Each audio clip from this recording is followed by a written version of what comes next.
Hello, everyone. This is Matthew Reitzel, Manuscript and Photo Archivist with the South Dakota State Archives. I'm going to be giving you a presentation, pre-recorded presentation today, titled Recently Accessioned Manuscript Collections. This presentation will provide you some information on the South Dakota State Archives, kind of how we process and go through accessioning various manuscript collections here, and then I'll finish by showing you some examples of those manuscript collections that we have here at the State Archives. This video, as I said, was pre-recorded and it's scheduled to show October 7th at 4 p.m. Archive staff will be monitoring the basic various platforms that this presentation will be shown at. So if you do have any questions along the way, please feel free to send those in, and we'll hope to give you some answers to those questions. So we'll get started here. Okay, so again, my name is Matthew Reitzel. I'm the Manuscript and Photo Archivist with the South Dakota State Archives, coming at you from the storage area for the State Archives. We have our state census cards behind me here, and all these various boxes for 1945 is the ones that are behind me here. So thank you for watching this video. And again, if you have any questions while you're watching this, please feel free to drop us a line, and hopefully we can find some answers for you. So thanks again.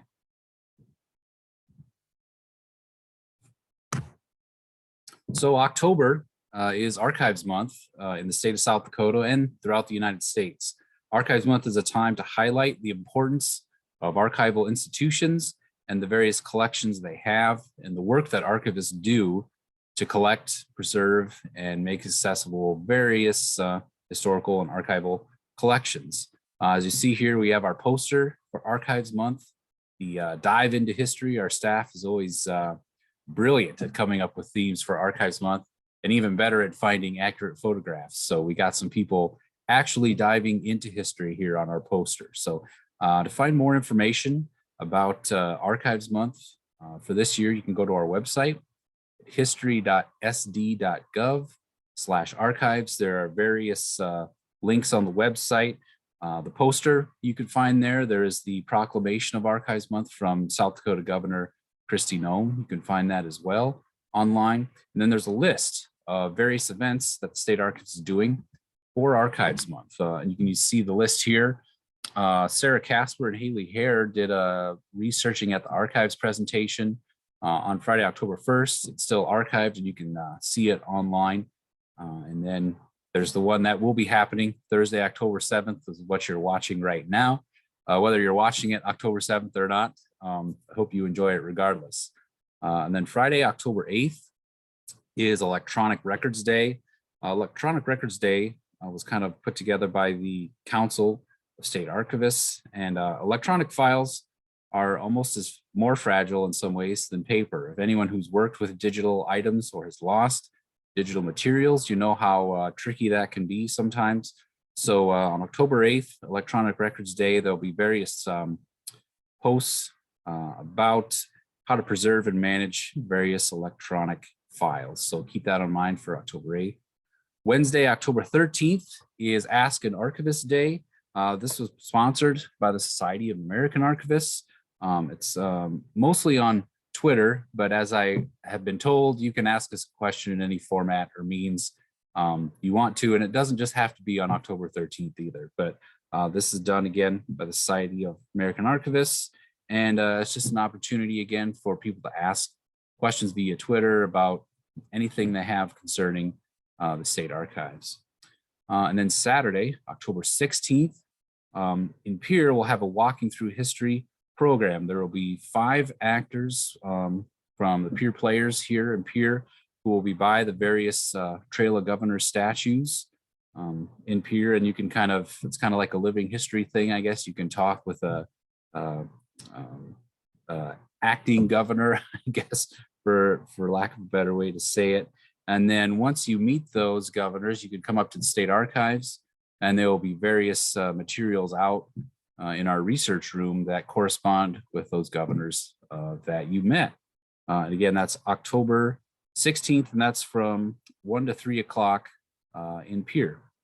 And then the last thing on the list here is History Trivia Night which is going to be Tuesday, October 26th, a very popular trivia night, but unfortunately we can't do it all together quite yet, so it's going to be virtual. So as it says here, gather your smartest friends, or at the very least try to be the smartest friend in your group to try and answer some South Dakota and U.S. history questions.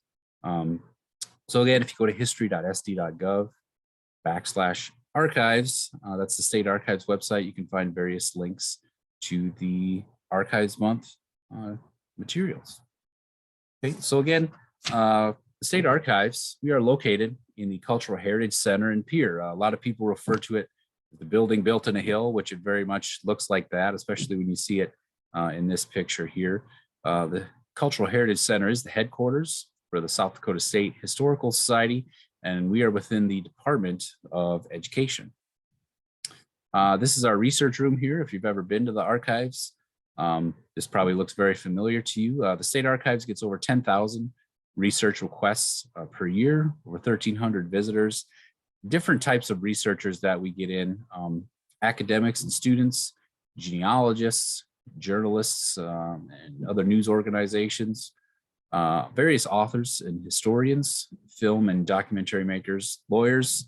Everybody gets lawyers, but we also get historical society employees who use our material as well for their work, and then other government employees at various levels from federal, state, and county. So a lot of different people come to the State Archives for various different reasons.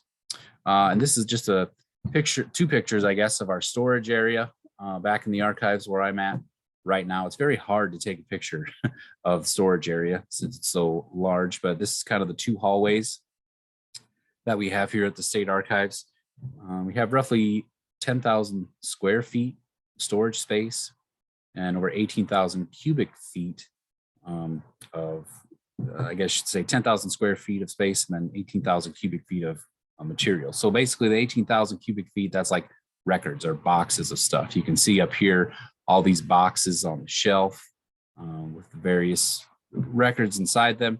Also keep in mind though, we have materials like these volumes down here, and this is the side of our map drawer. So we have items that don't necessarily fit nice and neat into a box there. So that's the 18,000 cubic feet of records.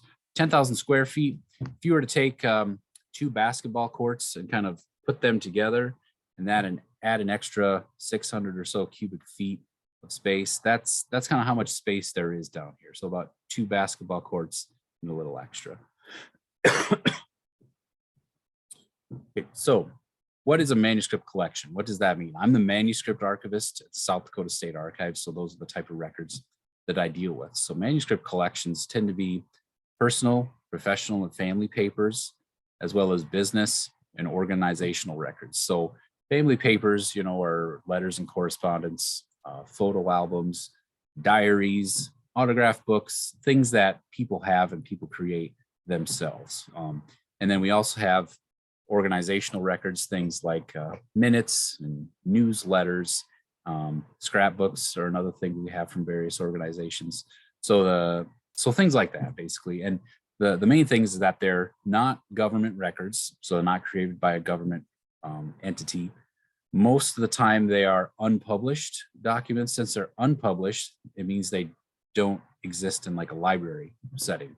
So the library would have like published materials, and I deal again with the unpublished documents. And then also they are non-museum collections. So we don't collect saddles and tables and chairs. We collect mostly papers and photographs. And then down here, this last on the list is in its various formats. So paper and photographs, that's always pretty straightforward, but we've always collected too, like film and audio collections, which are a little different, I guess, and that you need another medium, I guess, or another piece of equipment to show them. But also today we're getting more digital materials as well. So that various formats, that's covering a lot of different information. And manuscript collections are mostly referred to as primary sources. Primary sources are the immediate firsthand accounts of a topic from people who had a direct connection with it. So we deal with various items you can see on this picture up here. there's the straightforward stuff, there's the letters and correspondence, there's Western Union telegram. This picture down here, it's actually from the State Fair, which is a slide from a film that we have from the 1912 State Fair. So again, just a different medium of collecting things. There's some booklets here. One was Where Do We Go From Here, which was given to soldiers after World War I. And this other one is a preventative maintenance for an M16 rifle, which came through a collection of Vietnam era materials. So things like that, where it's coming from an individual and not so much a government entity. Even though these were published by the government, it was still within a collection of items that a person compiled. And then what does it mean to accession something? I really like this photograph because it's way different than the one I showed you earlier, where all our boxes were on the shelves, or even the boxes behind me here. They're in good order and we know where everything's at, where this is kind of chaos here, chaos of boxes. This is like a archivist nightmare, I guess. All these boxes out of place, no numbers on them. No one knows where they're supposed to go or what's inside them. So what accessioning is, it's the process of formally and permanently accepting materials into an archive. So we have this process where a person has a collection. Let's say they have a diary or collection of letters or photographs. They know the historical background on it, who it belongs to, where it's coming from. They take those items, they donate them to us at the State Archives, and then we become responsible for them. And we permanently store them. The other thing you'll see here when I get to my presentation is the accession numbers. Each of the slides for the collections I'll be showing you here in a little bit will include the accession numbers, and that's a unique identifier assigned to a processed collection associated with a repository's databases as a means of cataloging and locating the collection. So like I said, this picture here, that's like chaos. You wouldn't be able to find anything in there. So we have to, once we get those collections, we give them an accession number.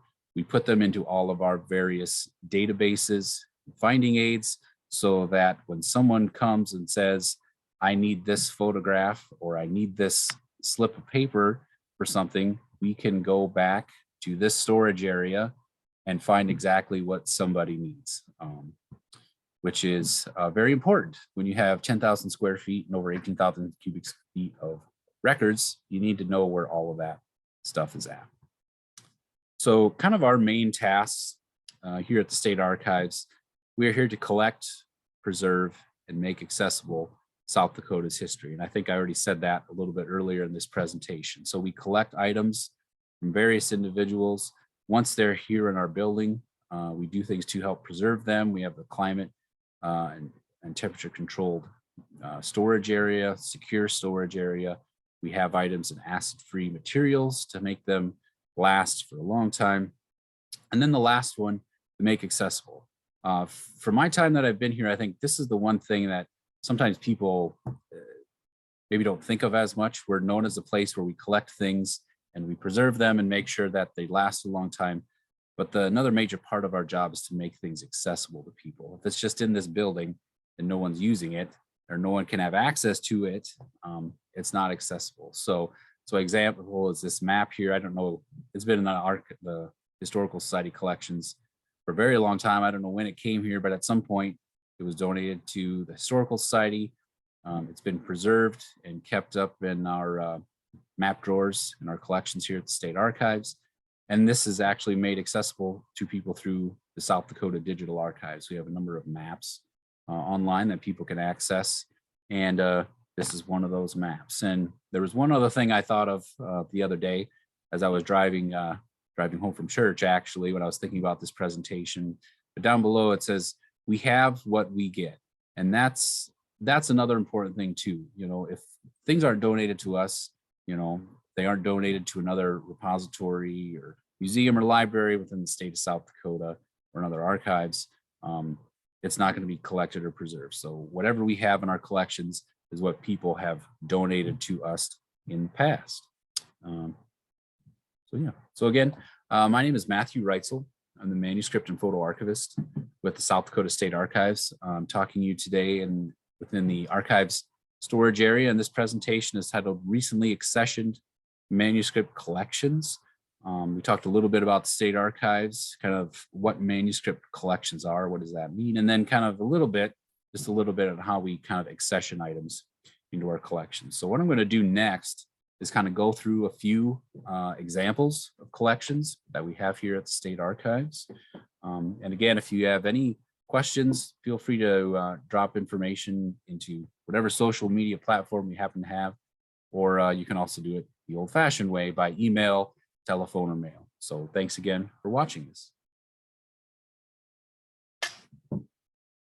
All right, so this is the first collection. And again, if you notice here, it has this H 2020-004. So the H just shows us that this is a manuscript collection and that it was came in the year 2020, and this would have been the fourth thing that we were processed. Most archives and museums have some sort of numbering system when they're accessioning their collections. They might use dots instead of dashes. They might not have the H. They might not have a whole year or something like that. But there's usually some numerical system to how we go about collecting things.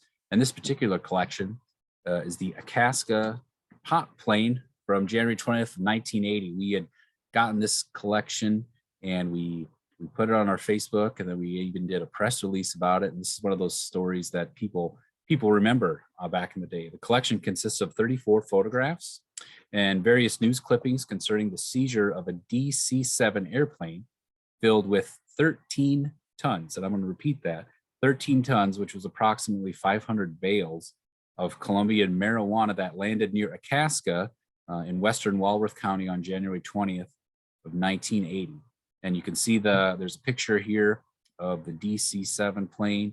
This is an interior view of all those bales of the Colombian marijuana. This was donated to us by a former DCI agent who collected materials concerning the case. The other thing he collected was also news clippings as well, which I also mentioned. And there's the picture here from the Aberdeen American News. It tells a little bit about the story, and then what they had to burn all the marijuana at the pier landfill. So that's where it all ended up.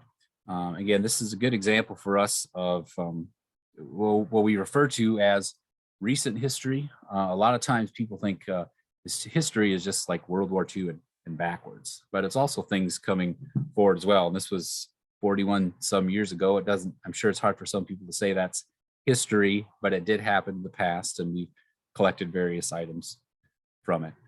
The other things that were donated in this collection were museum items. I mentioned before, we deal more with photos and paper here at the State Archives, but we have the museum. They share a storage wall. They're right over there, actually, is where their wall is at. And we got the photos and news clippings.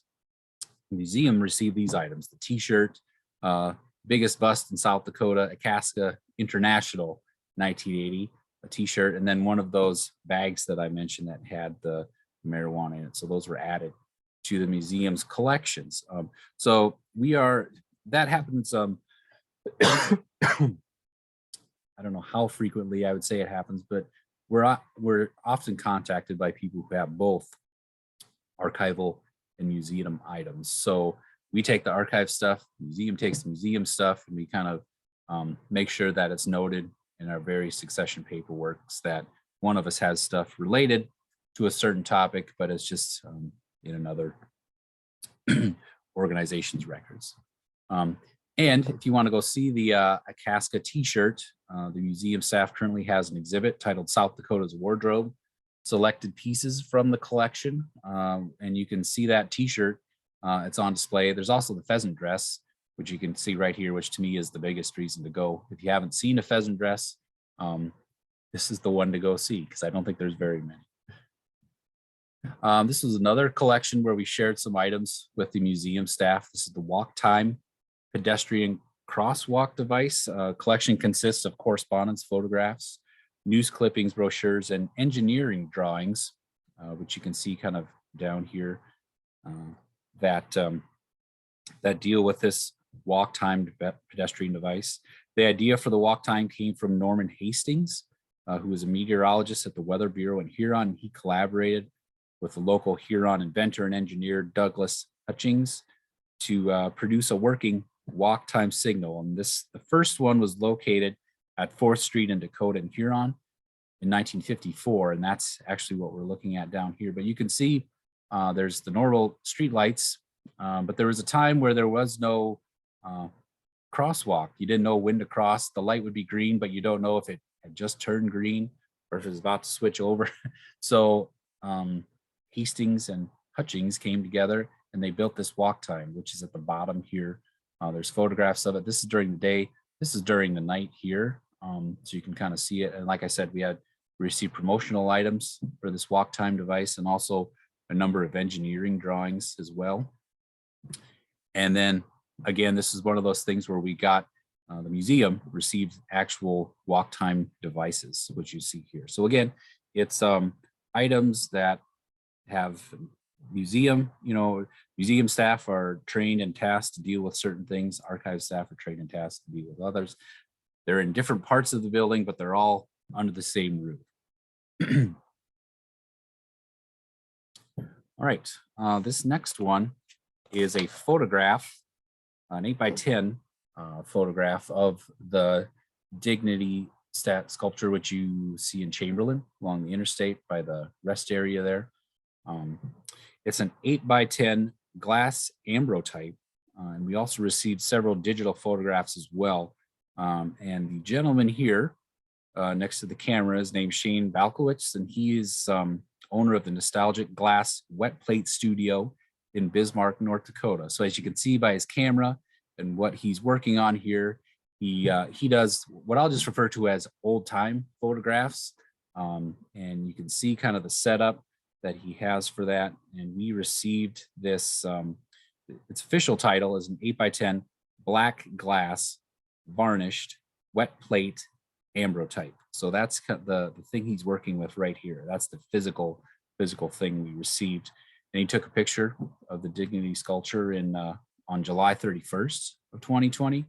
And he sent this to us, and it's just it's a very interesting concept, I guess, doing things in an old-fashioned way. This technology he's dealing with originated in the 1840s. So that's kind of how old this process is. It's a very different process, very unique, and it's almost creating a form of artwork, to be honest with you. So we've had a good relationship with him, and he's sent us a number of other items as well, which you can see here. One of Shane's goals was to photograph, since he was in Bismarck, photograph Native Americans from North Dakota and put together an exhibit and book on this process of how he does these photographs. And even when you look at these photos here, they're different than any other kind of photograph you'd see. And it's maybe hard to tell in a PowerPoint presentation, but they're very, very well done photographs. And when he was doing these photographs of Native Americans in North Dakota, there was a number from South Dakota who went up to Bismarck and got their photos taken as well. So Shane has been sending us the glass plates and also the digital images that he's been taking up there in North Dakota. And I've been when I was putting this presentation together, like I said, this is a photo process from the 1840s, but he's also sending us scans and other digital images of the photo shoot and things like that. So not only are we, like I said, tasked with preserving something, a type of photo photography system that dates to the 1840s, but we're also preserving digital files as well. So it just kind of shows in an archival world, the different things that we are tasked with having to preserve and make accessible to people. And we're very happy that Shane has been sending us these, because they're just really amazing photographs. Next on the list, we have a Phillips 66 map of South Dakota, which is dated to 1966. It was published by the Phillips Petroleum Company in Bartlesville, Oklahoma, and it has most of the things you would expect to see in a map. We have the roads, the towns, and various information. What's somewhat interesting about this one, it lists 25 points of interest throughout the state. Most of them are located out in the Black Hills, but there's also a 1966 calendar of events that shows various activities going on throughout the state. What's also unique about this is it is showing the early construction process of the interstate through South Dakota. So it is not completed by any means by 1966, but it shows certain sections that have been done and kind of has written where it says, you know, route of future interstate and stuff like that. And I had to take a scan of the front here on the bottom of the map. It says, go with Phillips 66, the gasoline that won the West. I thought that was kind of interesting. The gasoline that won the West. Again, this is a good example of, you know, recent history, things we're trying to focus on that we collect everything through South Dakota's history, but we were interested in more recent stuff as well. And like I said, this map tells us it's more than just a map showing us where towns are at. It has those points of interest in South Dakota, kind of showing that tourist industry, which South Dakota has always had throughout its existence for the most part, showing the different stops, locations, and then showing the early phases of the interstate highway system. This map is not on the South Dakota Digital Archives, but you can find a number of maps on the South Dakota Digital Archives. I think there's over 1,800 now from various timeframes, various for various topics. This is another map that we received. It's a blunt fire insurance map from 1923. It shows the lots, blocks, and kind of the street layout of the town. And it also shows various buildings and it names them. It says, you know, it explains what you're looking at. If it's a church, if it's a school, there's a public hall where they showed motion pictures up here on top. And we have a fairly extensive collection of these types of maps back in the state archives. There's this link here, the history.sc.gov/archives/fire insurance maps. There's two types that we have. There's the Sanborn fire insurance maps and also the fire underwriter maps. And this has a third company name. So maybe there was another one that kind of came and went or worked with one of those maps. The Sanborn maps tend to be the earlier ones dating from the 1880s to 1920s. The fire underwriter maps tend to be more from the 50s or a little later. This was, like I said, we have other fire insurance maps similar to these in our collections. And this was an important example of us having knowledge of our collections. When this first came in, I just kind of assumed, well, we have all these maps, we should have the one for blunt. And when the gentleman who was here was donating it, I looked around, I looked in our index and we didn't have one of blunt. So it was good for us to know, oh, even though we have all of these maps from different parts of the state, this is an example of one we did not have and we wanted to have, and we took it and added it to our collections. So again, this is the blunt fire insurance map from 1923.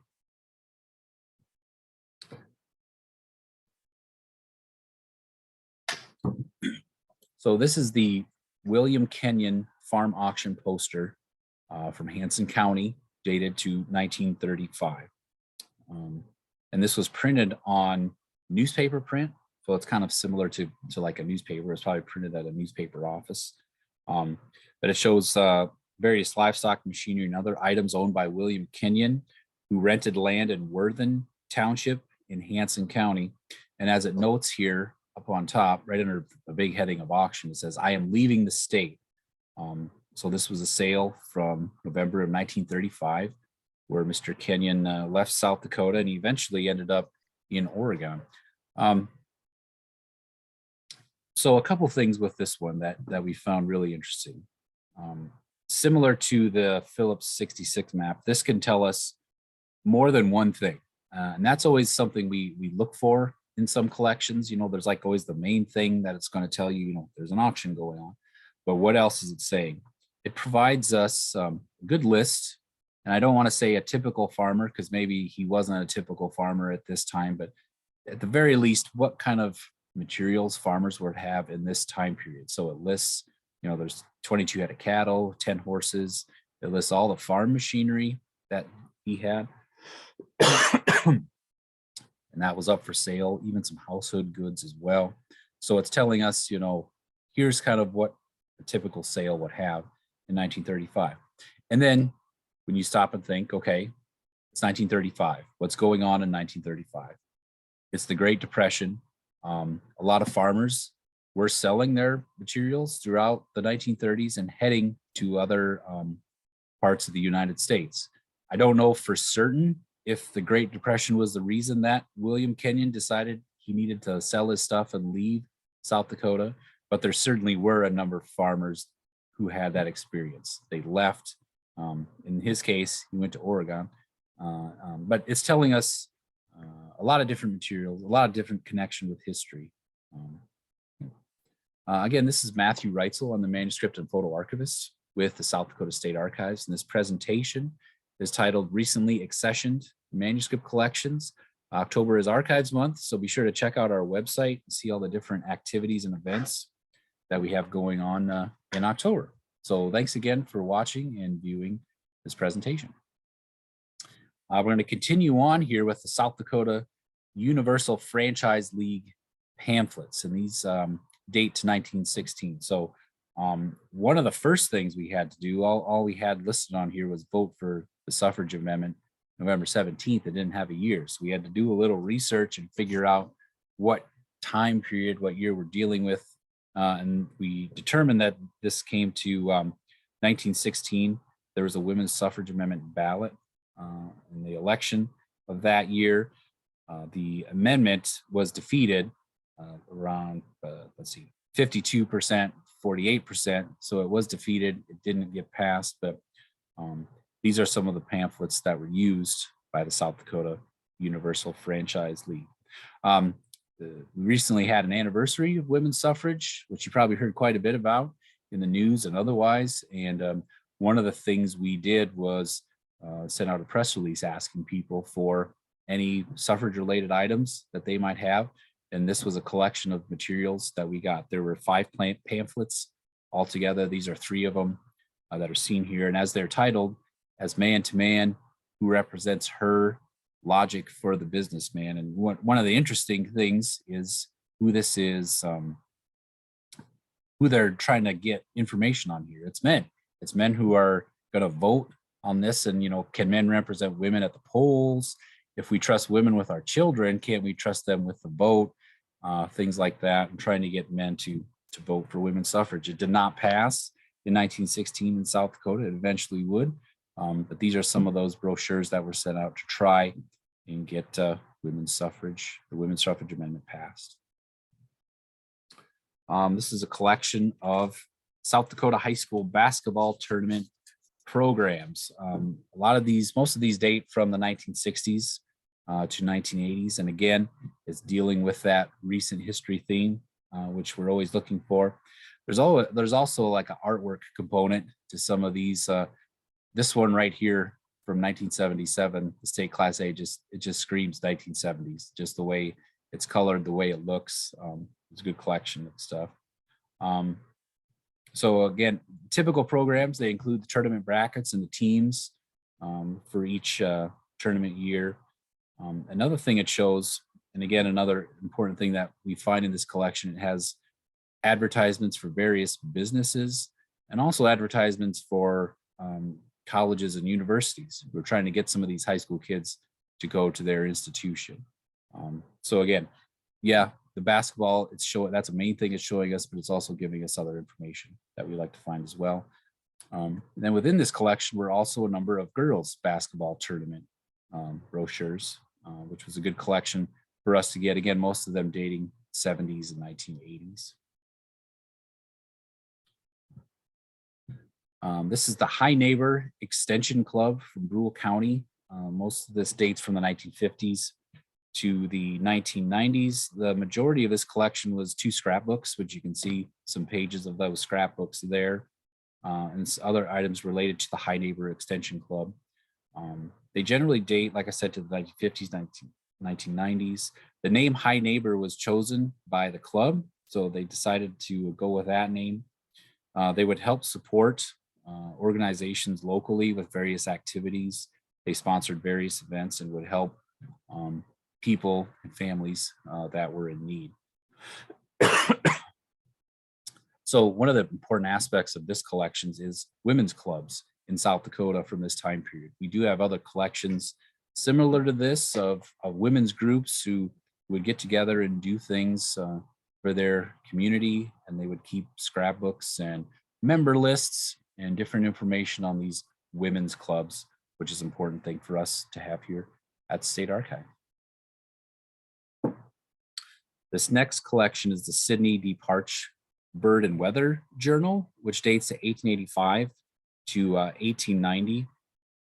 What's very interesting about this collection of various things, I guess, is that we know exactly where Sidney Parch was living at the time he did this. If you look at this front page, it mentions section 29, Afton Township, Brookings County. So this is 4 years of information on birds. This one has the birds. It mentions ducks and geese and cranes and different materials, what date, what month and date he was finding these.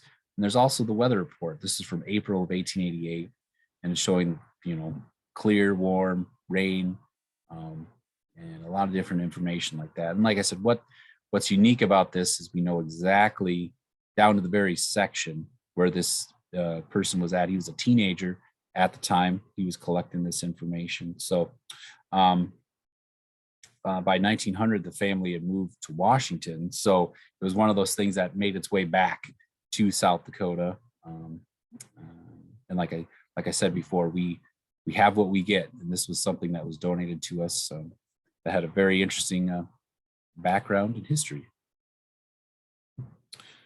This next collection is the Kaufman, family letters concerning the Spanish flu of 1918. Excuse me.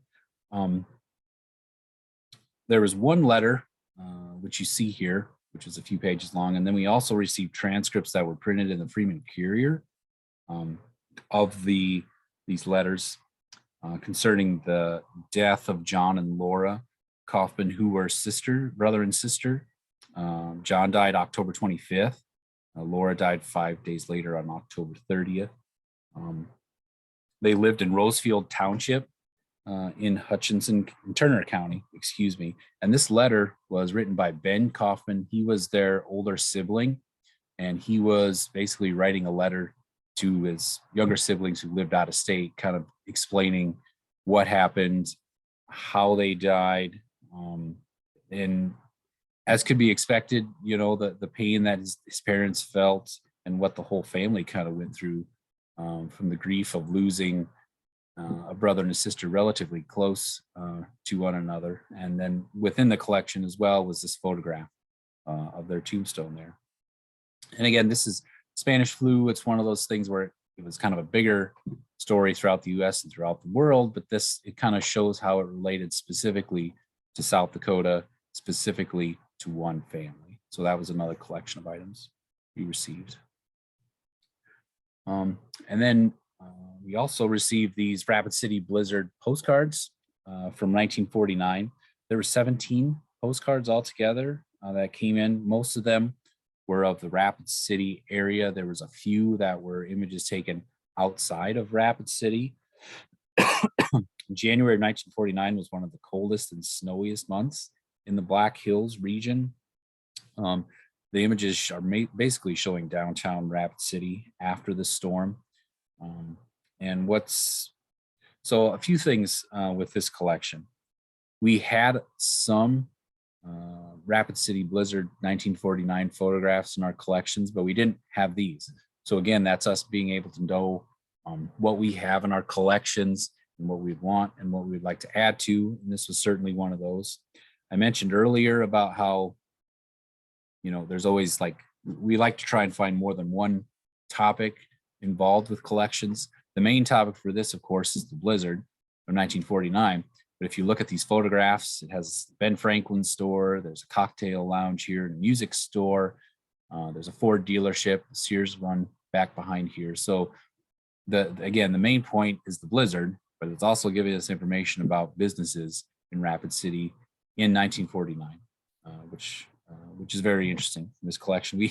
We also posted these images on Facebook during the summer and one of the hottest weeks of the summer, and we got a lot of hits on that one, just because people who either remembered the blizzard or remember stories of the blizzard, and also that it's all this snow during the heat of summer. So social media can be a funny thing sometimes.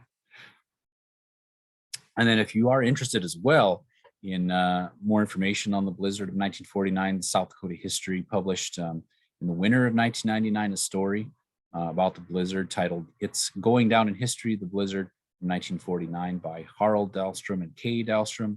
You can also find that by doing a Google search as well. So if you're interested in that specific history, you can look through the press's South Dakota History publication. And then the last one we're going to talk about here today, this is a Russian relief pledge for Spink County dated to 1892. This was a document signed by 32 farmers who all resided in Harrison Township in Spink County, who are going to offer food assistance to Russia in 1892. That year, South Dakota Governor Arthur Millett formed a Russian Famine Relief Commission, and in February of 1892, he issued a proclamation for South Dakotans to start gathering up this food that would be sent out to Russia. There was a terrible famine in Russia that winter, for various reasons. There was a food shortage, so it was a international effort, which also had people volunteering materials in South Dakota. What is this showing us? A lot of different things. One, it's giving us a list, basically, of everyone who lived in this specific township in Spink County in 1892. The person who donated this to us was a descendant of one of the people named on this list. So it shows us a small section of all the farmers in South Dakota and Spink County again. But again, it also connects to this larger effort, this global effort to help Russia at a specific period of time. This was not dated. The document wasn't dated, so we had to do some extra research to try and figure out, okay, what exactly is going on. And it connected census-wise and with the proclamation of Governor Millett-wise. So it's kind of a document that tells us a lot of information about South Dakotans at a specific time. So that was the last one. Again, thank you very much. My name is Matthew Reitzel again, and this presentation was titled Recently Accessioned Manuscript Collections. October is Archives Month in South Dakota. There's a number of other things we're going to be doing throughout the month of October. Be sure to go to our website and check that out. So thank you again for watching, and have a good rest of your day.